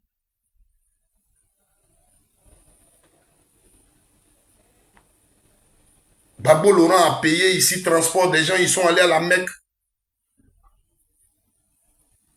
Mais aujourd'hui, vous êtes là, vous parlez tout ça et vous êtes d'accord. Et votre foi ne peut pas vous interpeller. Aujourd'hui, vous êtes à Gagnoa, vous êtes à Soubré, vous êtes à Issia, vous êtes à Dibéroua, vous êtes chez les BT. Vous vivez bien, vous avez votre cacao, vous avez tout. Et des gens sur les réseaux sociaux passent partout, insultent les BT. On leur dit tout. Et vous êtes d'accord. Vous êtes d'accord. Or, lui-même qui est en train d'insulter le BT, tu vas voir, tu vas fouiller. Cacao qu'il a mis à l'école là, son papa était dans un village BT là. Mais on va nous dire que nous on est mauvais. On va nous dire que nous on n'aime pas les étrangers. On va nous dire que nous on n'aime pas tant. Parce que il nous arrive d'être fiers de chez nous. Le BT partout, tu vas le croiser, il est fier de chez lui. Il aime parler son BT. Il aime dire le nom de son village. C'est un problème. Aujourd'hui, les gens sont dans une dynamique de faire taire le BT. Parce que pour eux, le BT, il fait savoir aux gens qu'il est plus ivoirien qu'eux. Donc, il faut le combattre. Alors, ils vont aller inventer une chose. Vous êtes les Libériens. Donc, dès que tu ouvres, oh, vous les Libériens. Et quand il dit ça, ils sont contents. Quand tu lui dis qu'il est malien, il est burkinabé, il se fâche. Mais lui, quand il te dit, tu es libérien, il est content. Mais il le dit, il ne fait même pas attention parce que toi, sa réaction ne te dit rien. Et là encore, peut-être ça lui fait mal. Et aujourd'hui, vous êtes en train de... Ça dit même par le vote. Et mais vous ne vous rendez pas compte. Par le vote. Depuis une décennie, par votre vote, les votes qu'on dit publiquement, quand vous attendez ça, ça vous plaît. Par le vote, c'est déjà un problème. Est-ce que vous comprenez? Le président Gbagbo Laurent, il est bêté. Après Houphouët-Boigny, il est le seul en Côte d'Ivoire, pendant un scrutin, qui a des voix partout dans la région de Côte d'Ivoire, où il est voté. Donc, Gbagbo Laurent, sa politique n'est pas basée sur une communauté. Gbagbo Laurent, sa politique n'est pas basée sur une communauté. Aujourd'hui, quand on va te dire, voici les pro-Gbagbo sont réunis ici, va voir, tu vas trouver toute la région de Côte d'Ivoire.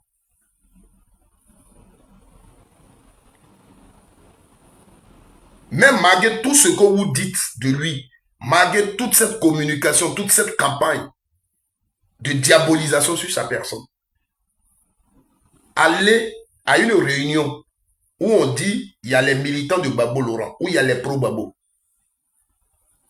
Ils vont vous donner la liste de ceux qui sont réunis. Vous allez trouver toute la Côte d'Ivoire. Pourquoi pas, selon vous? Parce que quand il a commencé sa politique, il ne s'est pas battu pour une communauté.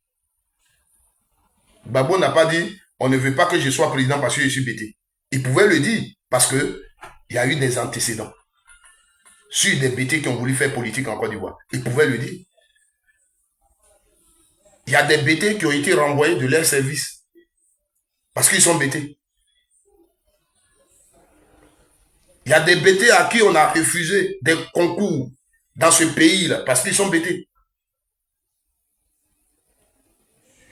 Quand Gbagbo Laurent est venu, à cause du journal de son parti, il y a des gens qui ont été renvoyés, qui ont été recalés.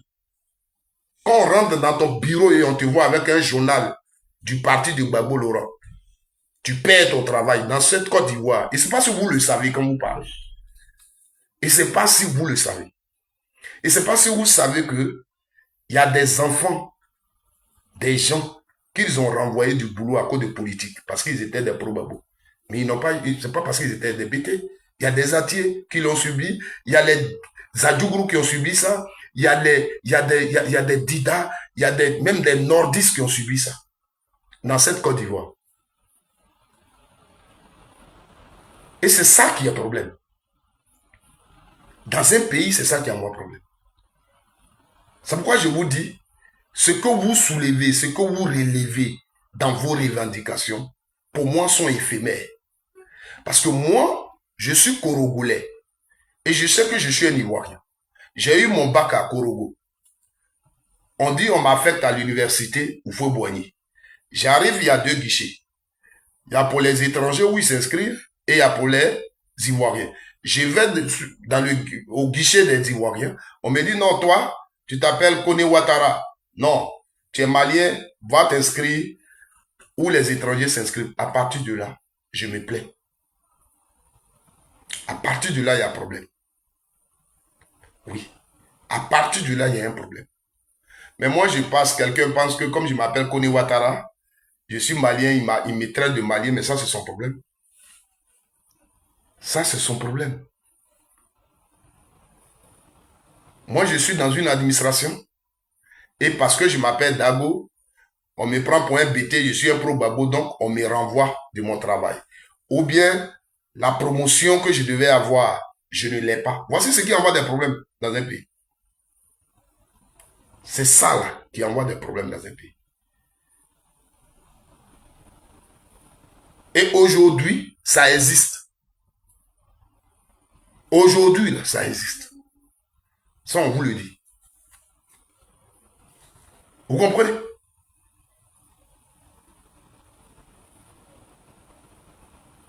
Voici ce qui envoie des problèmes dans un pays. Ouattara, il est le président de tout le monde. Et pendant que d'autres Ivoiriens ont besoin de justice, l'État ne s'intéresse pas. C'est ça qui envoie des problèmes dans un pays. On va dans un village parce qu'on considère qu'il y a des gens là-bas qui ont manifesté. Mais les gens qui ont manifesté, est-ce que c'est tout le village? Vous ne vous êtes pas posé la question? Dans le village, les gens ont manifesté. Mais ce n'est même pas tous les BT. À Nayo, là, vous allez partir, vous allez trouver des BT qui sont RHDP.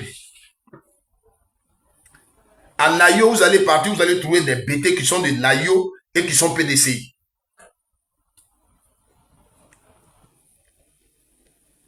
Vous comprenez? C'est comme, il peut y avoir une manifestation à Abidjan le 9 août à Yopougon. L'opposition a marché. Mais c'est tout Yopougon a marché. Parce qu'à Yopougon, il y a des manifestants, il y a des militants du RHDP, il y a des militants, même qui sont du parti de Gbagbo ou parti de Thiam, mais la marche ne les a pas intéressés. Donc on va dire, comme on a marché à Yopougon, il y a eu une manifestation à Yopougon, on va aller brûler tous les ébriers.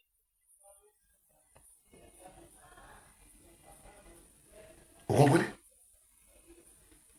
Donc à Nayo, là, parce que je suis BT et je nous connais. Chez nous, au pays BT, c'est la démocratie.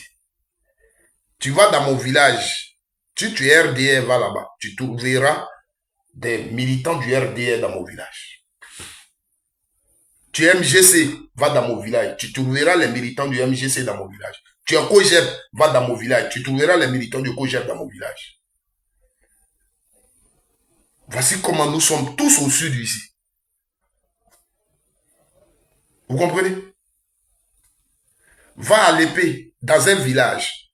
Tu dis tu es représentant du COGEP, tu vas trouver des militants du COGEP qui vont venir.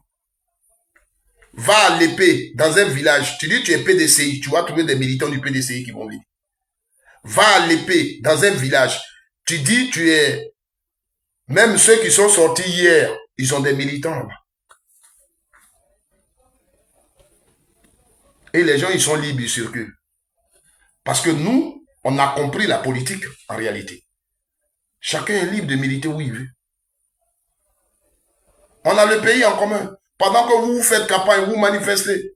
Nous, la campagne ne nous intéresse pas. Mais nous, on estime que ça, c'est pas normal. Donc, nous aussi, on veut marcher.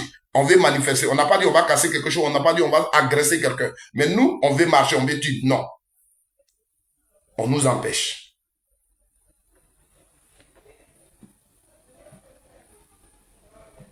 Donc, par endroit, ce qu'on pouvait faire, on l'a fait. C'est dans nos rangs que les gens sont tombés.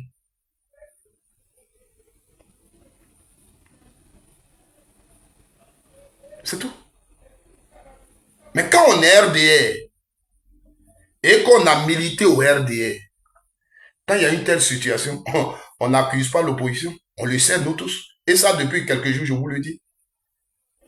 Quand on est RDR, on sait très bien que quand il y a ces gens de manifestation et que quelqu'un tombe, pourquoi ça s'est bloqué? Et que quelqu'un tombe, c'est bien celui qui est au pouvoir qui est responsable. Quand tu parles comme ça, malheureusement, c'est toi qui es insulté. Parce qu'aujourd'hui, l'Ivoirien qui veut vivre en paix en Côte d'Ivoire, qui veut boire de l'eau, qui veut marcher librement, c'est l'Ivoirien qui aveuglément doit supporter Ouattara. C'est l'Ivoirien qui doit applaudir Ouattara. Voilà. Un Ivoirien n'a pas le droit de dire le sac de riz est cher. Un Ivoirien n'a pas le droit de dire mais non, vous venez, ce que vous faites là, c'est pas normal. Non. Dès que tu le dis, on va te traiter d'un pro-babo. Tu ne veux pas que Ouattara travaille. On peut être un Ivoirien, estimer que ce que le gouvernement fait n'est pas bon, sans être dans un parti politique.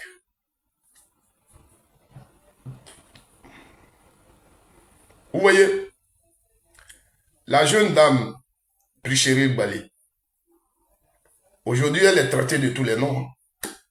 Si Prichérie Balé, là où elle se trouve, elle est sortie de là, mais pour elle, on va la prendre comme si elle était terroriste. Parce qu'aujourd'hui, c'est comme ça qu'elle est vue. Aujourd'hui, même des recherches sont lancées sur elle. Mais Prichérie Balé n'a jamais pris une carte du PPACI.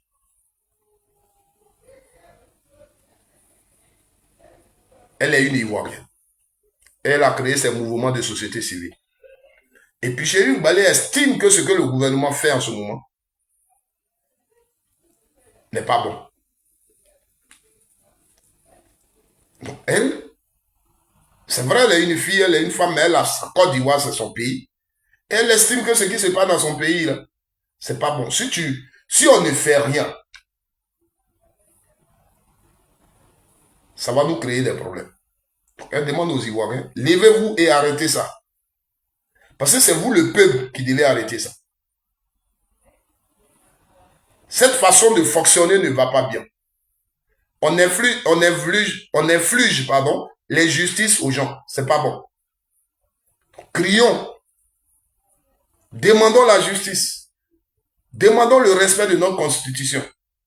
Voici en réalité son message. Mais est-ce que pour faire ça, on a besoin d'être un pro-babo?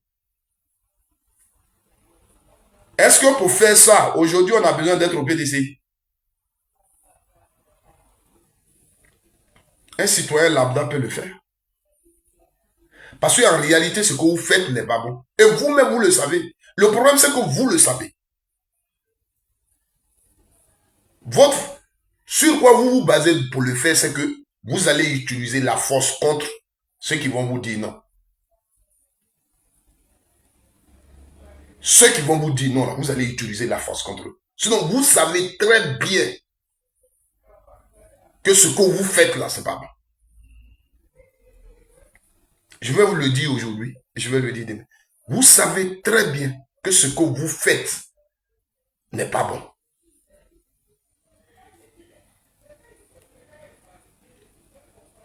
C'est méchant ce que vous faites aux Ivoiriens. Parce qu'aujourd'hui, ce que l'état que vous nous présentez, pour bénéficier de ce que l'État produit, il faut respecter Ouattara. Un Ivoirien qui est là, qui va au-delà un peu, dont la réflexion va au-delà de son nez, et qui se dit, mais nous sommes dans un état normal.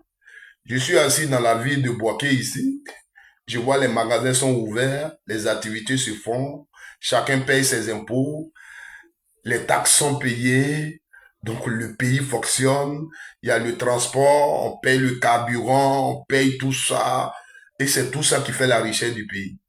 En retour, on construit l'école, on fait peut-être les routes et tout ça.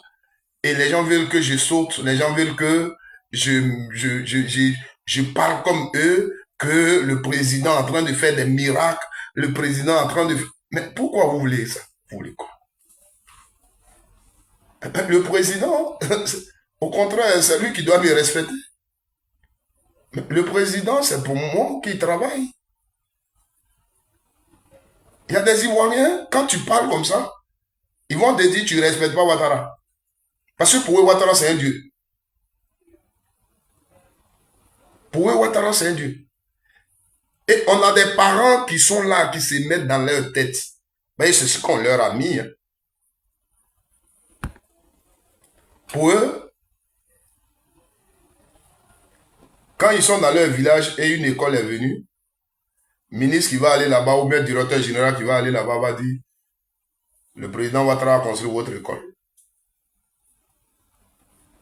En fait, c'est normal un peu, mais cette façon de le dire, la personne dans sa tête va dire Ouattara a pris l'argent dans sa poche, tellement qu'il est gentil pour venir offrir l'école aux villageois. On ne leur dit pas que Alassane Ouattara est président de la République de Côte d'Ivoire et ce qu'il gère, le vieux là, c'est pour lui. Et l'école, c'est à Ouattara, ce qu'il gère là, qui doit construire l'école. C'est ça l'État. Et c'est cette façon de faire la politique en Afrique qu'il faut combattre. Mais à tous les niveaux. Mais à tous les niveaux, je le dis. Et l'une des raisons pour lesquelles j'aime le président Laurent Gbagbo, oui, parce que il a dit aux Ivoiriens, il dit non, le président ne rend pas service à quelqu'un. Non, mais évitez ça, enlevez ça dans vos têtes. Ça, c'est le président Gbagbo Laurent qui le dit aux Ivoiriens.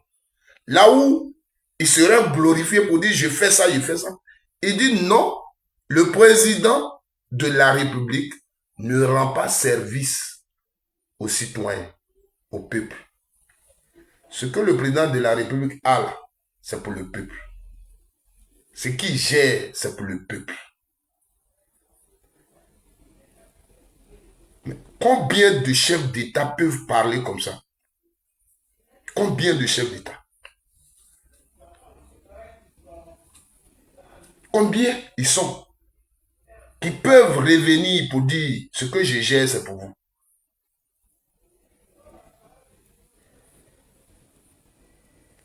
J'ai construit tant. Je n'ai pas dit que Gbagbo ne parle pas aussi comme ça, hein, mais c'est l'Afrique. J'ai construit tant. J'ai fait ça. J'ai su ça. Quand on va dans les missions, le président, son excellence Alassane Ouattara, a fait ça. Regardez la dernière fois, Mariam, l'honorable Mariam Touré, comme ça s'appelle, pour répondre à Pluchéril Balé. Elle va venir dire, oui, cette dame-là, je lui payais 200 000 francs par mois. Les 200 000 francs là, Pluchéril Balé, les 200 000 francs par mois que je te payais là, c'est dans la poche d'Alassane Ouattara que ça quittait. Moi, les discours comme ça dans la politique, ça me fait rire. Tu viens devant moi avec un tel argument, je ne peux même pas t'écouter parce que je, je suis à un certain niveau de la politique. Moi, je, moi, je suis capable en politique de m'attaquer même à certaines pratiques des gens de mon parti. Parce qu'en politique, il y a seul un intérêt qui compte, l'intérêt du peuple. Tout ce qu'on fait en politique, là, ça doit avoir un impact sur la population. Mais il ne faut pas faire comprendre à la population que c'est toi qui leur donne ça. C'est pour eux. Toi, c'est leur chose, mais ta vision, avec ta vision, tu gères la chose publique. Donc, on n'a pas à exclure des gens. Quand au sommet de l'État, on décide de donner 25 francs, le 25 francs qu'on veut donner là, à la classe sociale qu'on veut donner là, on ne trie pas, il est de quel parti politique, il est de quel village. Non. C'est pourquoi les gens parlent, mais on ne peut jamais égaler ceux-là. Ici, là, on ne peut pas les égaler. Ici, on ne peut pas les égaler. Parce que ici,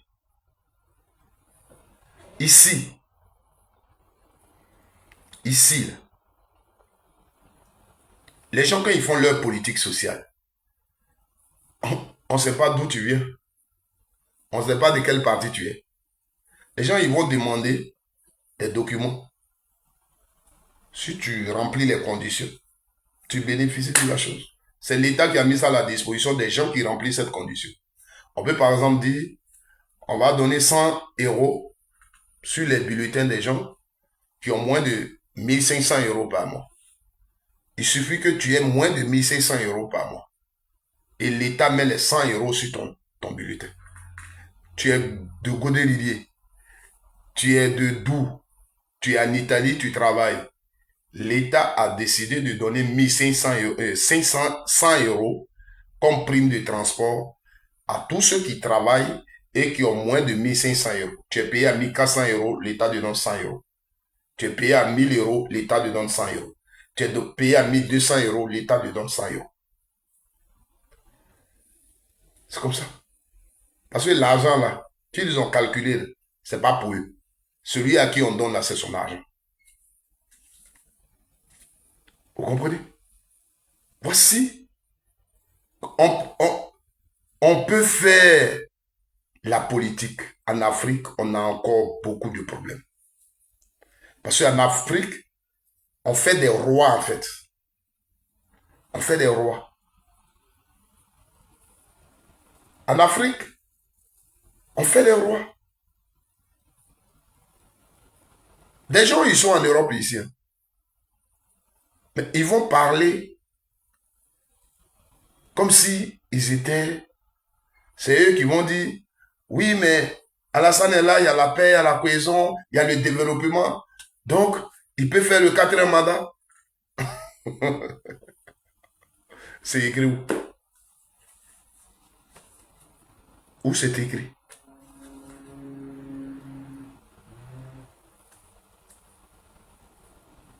Où est-ce que c'est écrit? Un État est un État. Vous prenez la France, les pays développés, là, leur système de sécurité ne dépend même pas de l'exécutif. L'exécutif, son problème, comme le nom indique, c'est pour souvent prendre les décisions. Quand eux, ils doivent utiliser des armes à un certain degré. Donc, le président doit juste donner son accord. Quand vous voyez le système américain, quand vous voyez le système français dans les pays développés, sinon le système même de sécurité, c'est quand tu es élu qu'on t'intègre dans le système de sécurité.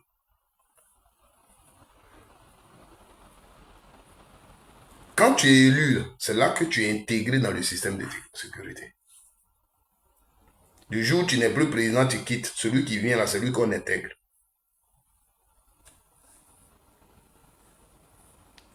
Donc, ils ont un système. C'est un code. Donc, quand tu es élu, on t'envoie là. Et peut-être tu mets ta paume, ou bien tu dis une parole, ou bien avec ton visage, et tu rentres dans le système de sécurité. Pour que demain, quand, par exemple, la France doit lancer une bombe quelque part, quelqu'un d'autre ne dise pas, ne fasse pas une signature ou bien ne prononce pas une parole et puis les militaires vont se baser dessus pour le faire. Non. Toi, le président, là, il y a ce que tu dois faire. Donc, dès que tu es élu, on ne met ce système-là en place, ce mécanisme-là en place. Pour que demain, s'il y a un problème, si ce mécanisme est activé, on sache qu'effectivement, c'est le président qui a demandé. C'est comme ça. Donc, c'est quand tu es élu, tu rentres dans le système de sécurité. Et les plans de sécurité, de sécurisation et tout ça, c'est pas toi qui les fais. Parce qu'il y a des gens que le pays a formés. Il y a des gens, c'est leur travail. Donc, que toi, tu quittes et l'autre vienne, eux, ils sont là, c'est leur travail. Et ils ne dépendent pas d'un parti politique, ils ne dépendent pas de ça. Et c'est ça, c'est comme ça qu'on forme un État. C'est comme ça qu'on forme un État. Mais en Afrique, aujourd'hui, Ouattara est là, il est là avec ces gens qui sont forts, qui le défendent. Demain, il va partir, quelqu'un d'autre va venir, il va venir avec ces gens qui sont forts. Mais l'Afrique, on n'aura jamais, sur le plan sécuritaire, un État sérieux. Parce qu'à chaque fois, on va changer le système. Donc, si demain Ouattara est parti avec des gens, eux, ils seront toujours excités de revenir parce qu'ils vont penser qu'ils connaissent le système, ils savent comment ça va se passer. C'est comme ça.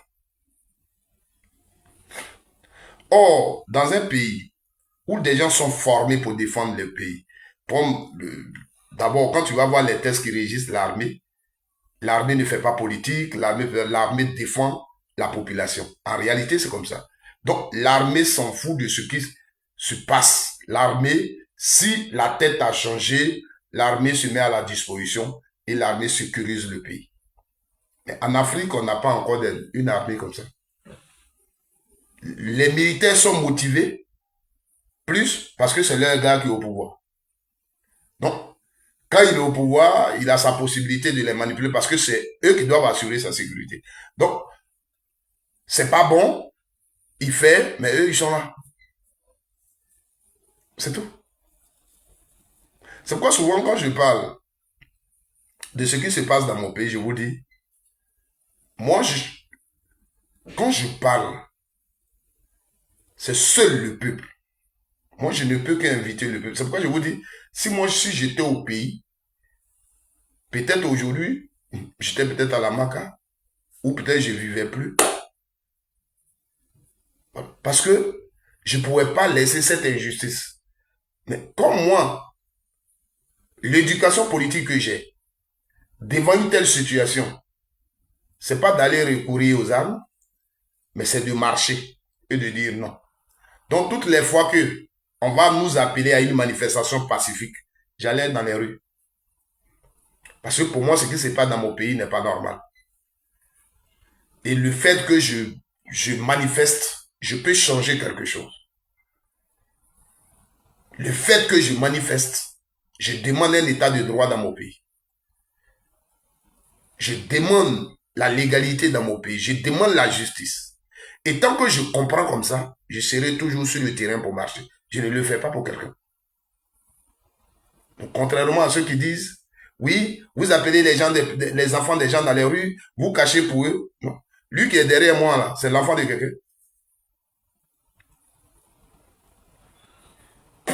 L'acte qu'il allait poser, là, il a posé ça pour vous tous, mais c'est l'enfant de quelqu'un. Vos enfants n'étaient pas là-bas. Les gens qui se sont levés contre les manifestants dans les coins, là, ce sont les enfants de quelqu'un, des gens. Mamadou Touré, là, il est de Daloa. Pourquoi c'est pas son enfant qui parle ici?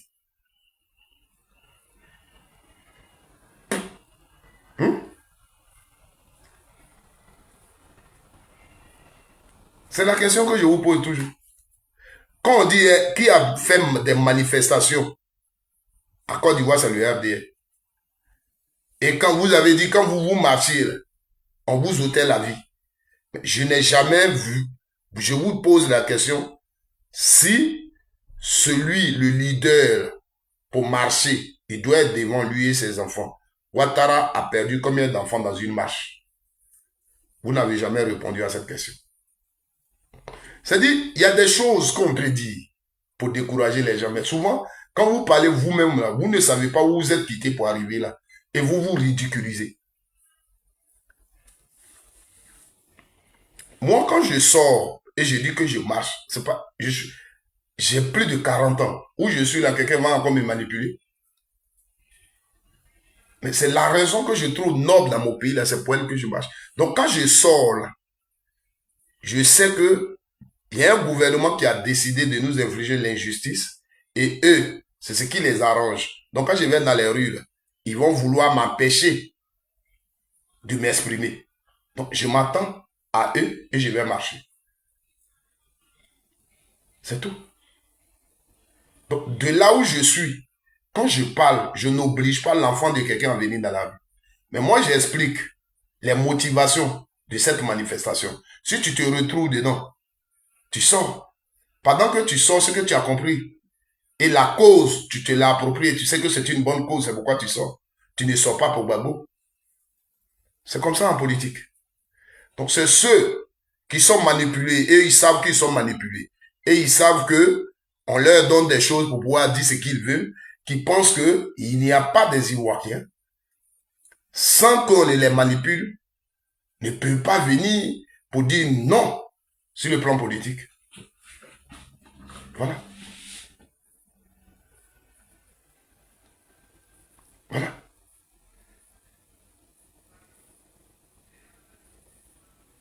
Vous comprenez? Le problème, c'est ça.